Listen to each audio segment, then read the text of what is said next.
ভালো আছে ধরেন ধরেন মাথা পর্যন্ত গেলে কোনো ক্ষতি হবে না, মাথা পর্যন্ত যাওয়া যাবে।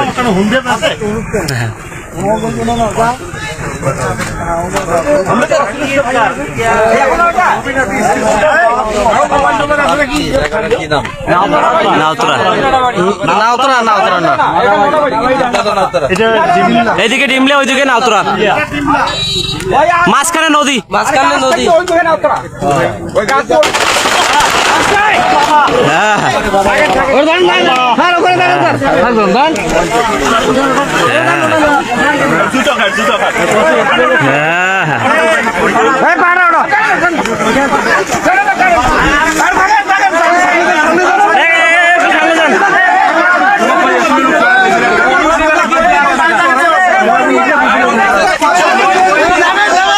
এই পথে হাঁটলে আপনি মক্কা যাইতে পারবেন না, আপনি দিল্লি চলে যাবেন।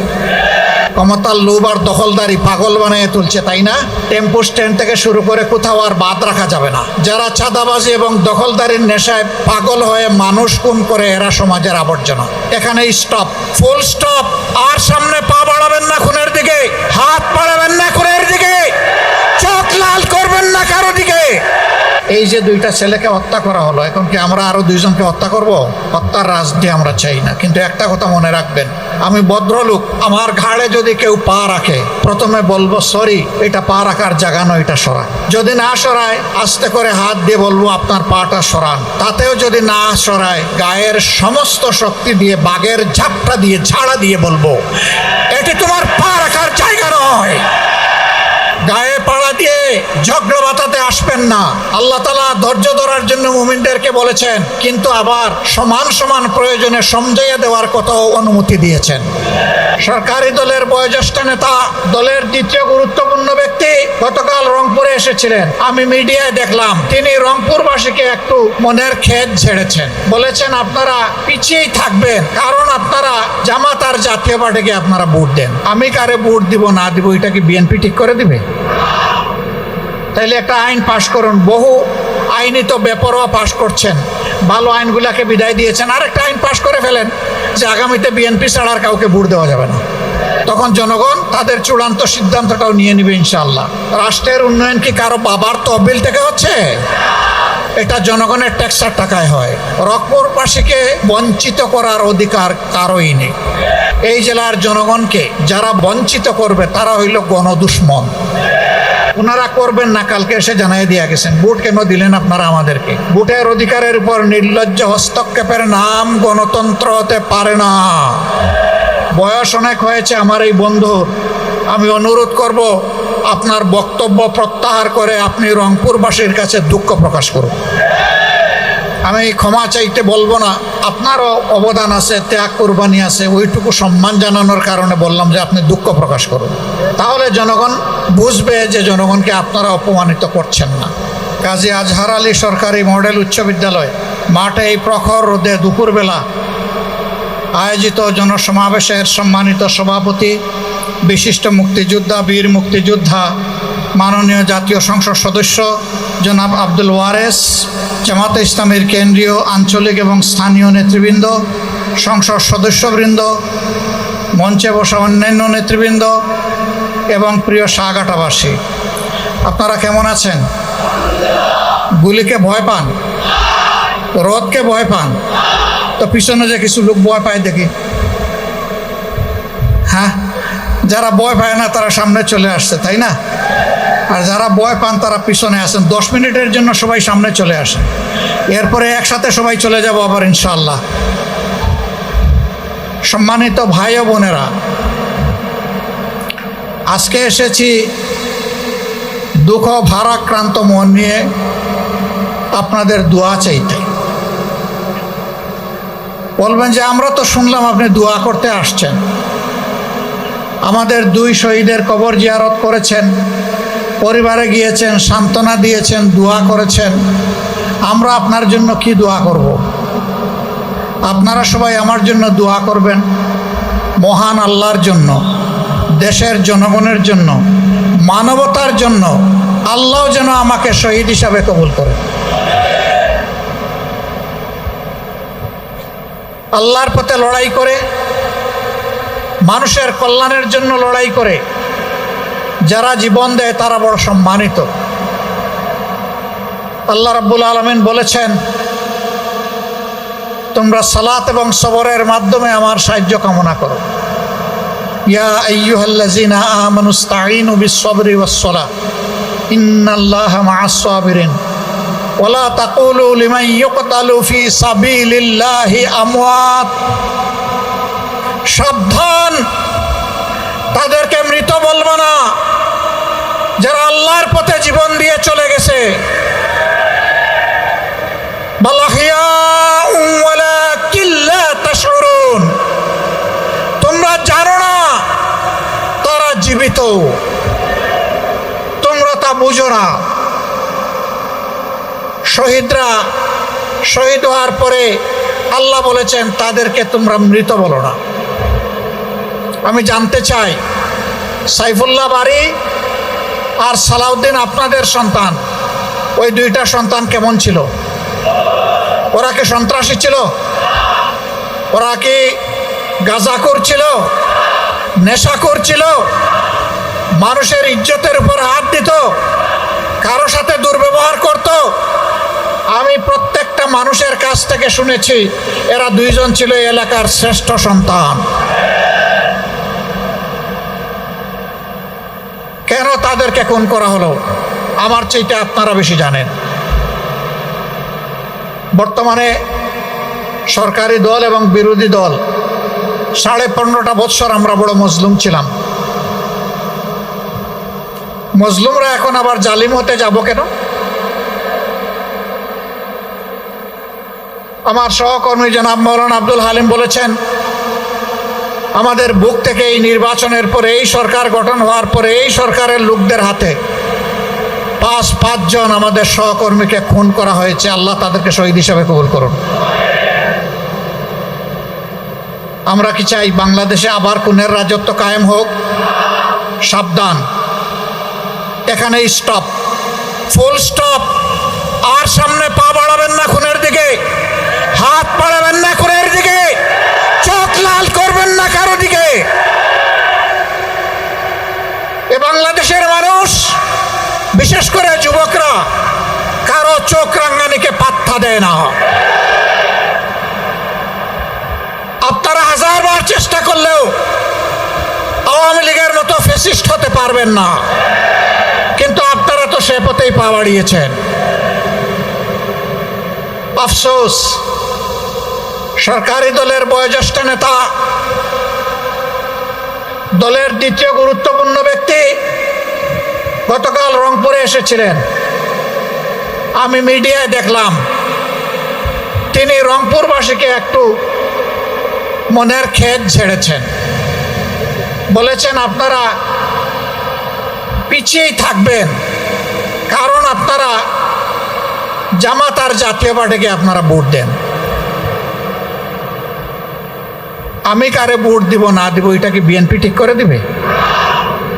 তাইলে একটা আইন পাশ করুন। বহু আইনই তো বেপরোয়া পাশ করছেন, ভালো আইনগুলাকে বিদায় দিয়েছেন। আর একটা আইন পাশ করে ফেলেন যে আগামীতে বিএনপি ছাড়া আর কাউকে ভোট দেওয়া যাবে না। তখন জনগণ তাদের চূড়ান্ত সিদ্ধান্তটাও নিয়ে নেবে ইনশাআল্লাহ।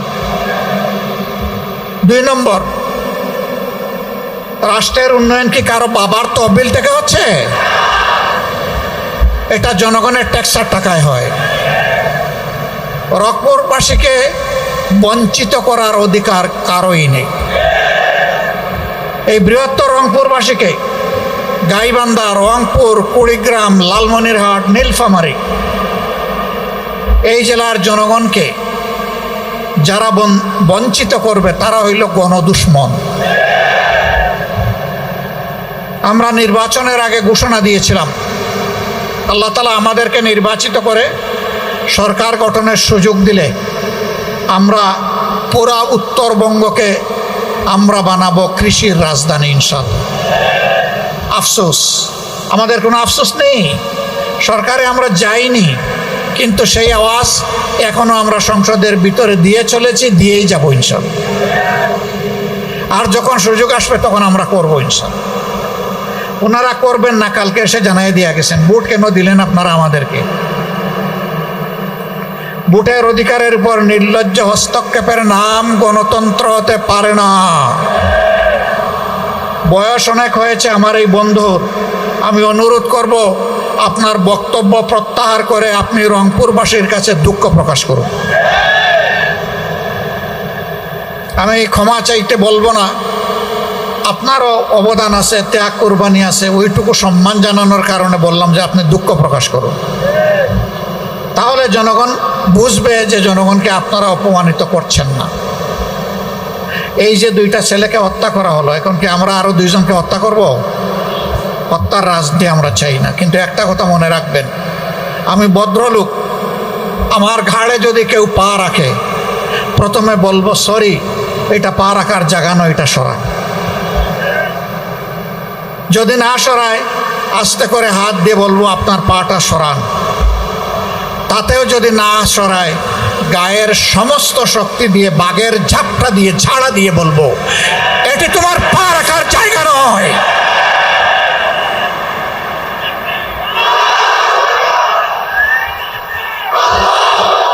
গায়ে পাড়া দিয়ে ঝগড়া বাতাতে আসবেন না।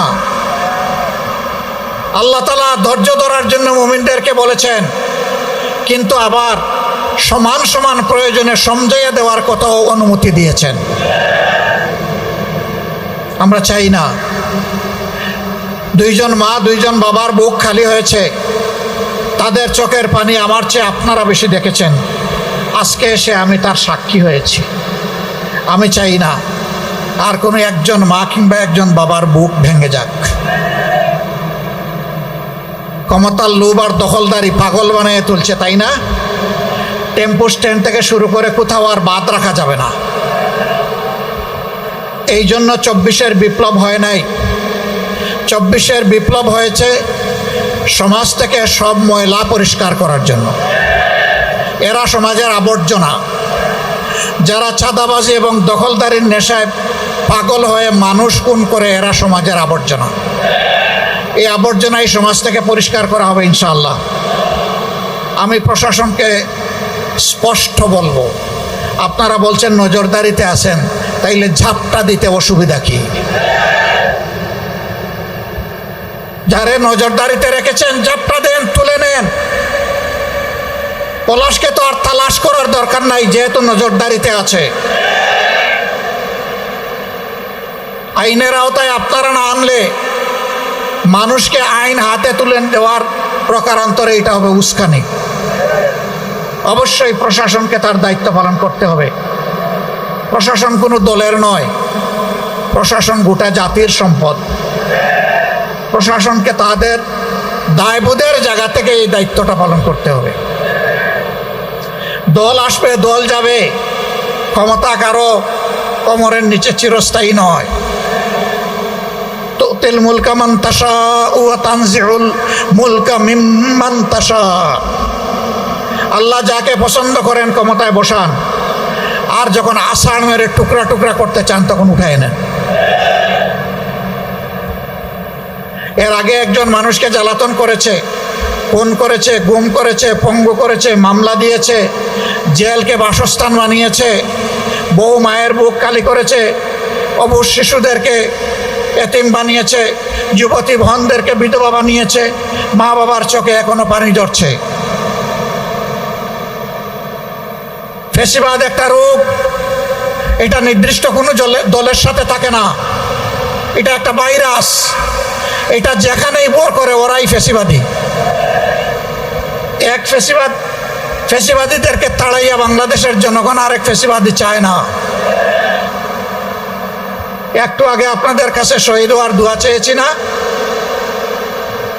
প্রয়োজনে জাতির জন্য আরেকটি অসমাপ্ত অনিবার্য বিপ্লবের একজন কর্মী হিসাবে আল্লাহ যদি আমাকে কবুল করেন, আমি আমার আল্লাহর দরবারে হাজারবার শুকরিয়া আদায় করে রক্তের চাদর পরে আল্লাহর দরবারে হাজির হয়ে যাব।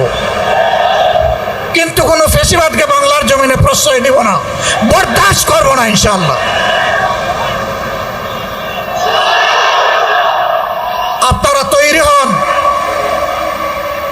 যেভাবে 24 সালে ভাই বোনেরা সবাই রাস্তায় নেমে এসেছিলেন, মা 10 মাসের শিশু সন্তান নিয়ে রাস্তায় নেমে এসেছিলেন, হয়তো আবার আমাদেরকে রাস্তায় নামতে হবে। জাতির জন্য প্রয়োজনে একবার নয়, শতবার নামবো ইনশাআল্লাহ। যত সময় আল্লাহ জীবন দিয়ে রেখেছেন, যত সময় নামার শক্তি দিয়ে আল্লাহ রাখবেন, তত সময় জাতির প্রয়োজনে অবশ্যই নামবো। আমরা কাপুরুষ নই, আমরা দুর্বল নই। কাপুরুষ তারা যারা অপরাধ করে, যারা দখল বাণিজ্য করে, যারা নিরীহ মানুষের কাছ থেকে চাঁদা উঠায়, যারা মা বোনদের ইজ্জত লুণ্ঠন করে। সে যেই হোক, আমার সন্তান হলে ওইটাও কাপুরুষ।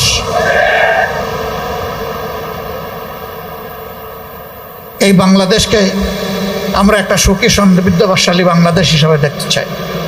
আমরা দেখতে চাই আমাদের শিশুরা নিরাপদ, আমাদের মেয়েরা নিরাপদ, আমাদের বোনেরা নিরাপদ, আমাদের মায়েরা নিরাপদ, আমাদের যুবকরা নিরাপদ, আমাদের বয়স্করা নিরাপদ, সকল ধর্মের মানুষ নিরাপদ, সকল বর্ণের মানুষ নিরাপদ, এদেশের সকল ভাষার মানুষ নিরাপদ।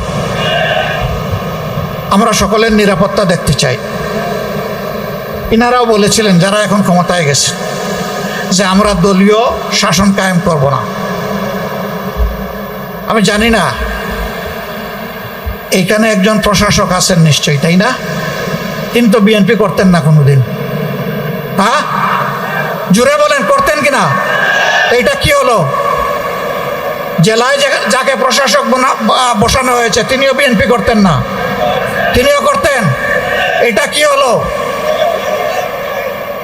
রংপুর সিটি কর্পোরেশনে যাকে প্রশাসক বসানো হয়েছে তিনিও বিএনপি করতেন না, করতেন। এটা কি হলো? স্কুল কলেজ মাদ্রাসা সকল জায়গায় কমিটিগুলোর দখল নিতে হবে। কেন নিতে হবে জানেন? ওখানে মধু আছে, চুষলে জিহ্বায় মজা লাগে। হারাম, ওখান থেকে হারাম উপায় বিভিন্ন ধরনের সুবিধা নেওয়া হয়, অবৈধ সুবিধা। এই জন্যই পাগল। শিক্ষক নিয়োগ দিতে পয়সা, পিয়ন নিয়োগ দিতে পয়সা, ছাত্রছাত্রীদের টিফিনের পয়সা থেকেও পয়সা, সব জায়গায় চুরি চামারি। এই চোরের হাত আমরা বন্ধ করতে চাই, চাঁদাবাজদের হাত বন্ধ করতে চাই, দুর্নীতিবাজদের হাত বন্ধ করতে চাই। সেই মানবিক বাংলাদেশ গড়তে চাই, ন্যায় ইনসাফের বাংলাদেশ, সকলের জন্য সমান ইনসাফ আমরা নিশ্চিত করতে চাই। এর জন্যই ছিল গণভোট। আপনারা রায় দিলেন, সরকার এখন যারা আছে তারাও বলছিল রায় দেন, হা বলুন। হা সবাই বললাম, এখন আমরা হার উপরে আছি, তারা না হয়ে গেছে। আমি পরিষ্কার বলছি, গণভোট না মানলে শুধু না হবেন না, একসময় নাই হয়ে যাবে। জনতার রায়কে অগ্রাহ্য অপমান করে অতীতে কেউ টিকে নাই, শান্তি পায় নাই, সম্মান পায় নাই, ক্ষমতা পাকাভুক্ত করতে পারে নাই। 14, 18, 24-এর নির্বাচন তার প্রমাণ। আপনারাও যদি তামসা শুরু করেন, তাহলে ভাইরাস যখন বসবে আপনাদের ঘাড়ে, তখন কিন্তু উপসর্গ সমানই দেখা দিবে। এখন যারা আপনাদেরকে তালে তালে হাওয়া দিচ্ছে, আলবত আলবত আলবত, খুব ভালো, যা করছেন চমৎকার। এই বাতাস একদিন আপনাদেরকে বাতাসে উড়িয়ে নিয়ে যাবে। আমরা চাই না, কারণ আপনারা মজলুম ছিলেন। আমরা চাই আপনারা ঠিক পথে ফিরে আসুন, জনগণের রায় মেনে নিন, সংস্কার সাধন করুন, ফ্যাসিবাদের রাস্তা বন্ধ করুন, মানবিক এবং গণতান্ত্রিক বাংলাদেশের রাস্তা খুলে দিন। যদি খুলে দেন, আমরা বিরোধী দল হিসাবে আপনাদেরকে সর্বাত্মক সহযোগিতা করব। আর এখন যে পথে হাঁটছেন, যে পথে আপা হেঁটেছিল, সেই পথে আপনারা হাঁটতেছে। আপা যাওয়ার আগে বলতো, আমি পালাই না, অমুকের মেয়ে পালায় না। কি হয়েছে এখন? পালাইছে। বাচ্চারা স্লোগান দিয়েছিল, পালাইছে রে পালাইছে, তাই না? এই পথে যারাই হাঁটবেন তাদেরকে পালাতে হবে। এই পথ পালানোর পথ। এই পথে হাঁটলে আপনি মক্কা যাইতে পারবেন না, আপনি দিল্লি চলে যাবেন। এই পথের শেষ ঠিকানা দিল্লি। এদেশের মানুষ দিল্লির খবরদারি বাংলাদেশের উপর চায় না। কোনো আধিপত্যবাদ মানব না, অপশক্তির কাছে মাথা নত করব না। ইনশাআল্লাহ তাআলা আজিম মজবুত কদমে মাথা উঁচু করে যতদিন বেঁচে থাকবো মানুষ হিসাবে বেঁচে থাকতে চাই, বিড়াল হিসাবে বাঁচতে চাই না। বিড়ালের জীবন আমাদের জীবন হবে না ইনশাআল্লাহ। তো আপনারা প্রস্তুত আছেন তো? আছেন? ইনশাআল্লাহ প্রস্তুত থাকবেন। লড়াই চলছে, লড়াই চলবে। ইনশাআল্লাহ হকের বিজয় হবে, ইনশাআল্লাহ 18 কোটি মানুষের বিজয় হবে। আল্লাহ হাফিজ। বাংলাদেশ জিন্দাবাদ, বাংলাদেশ জামাতে ইসলামী জিন্দাবাদ। আসসালামু আলাইকুম ওয়া রাহমাতুল্লাহ।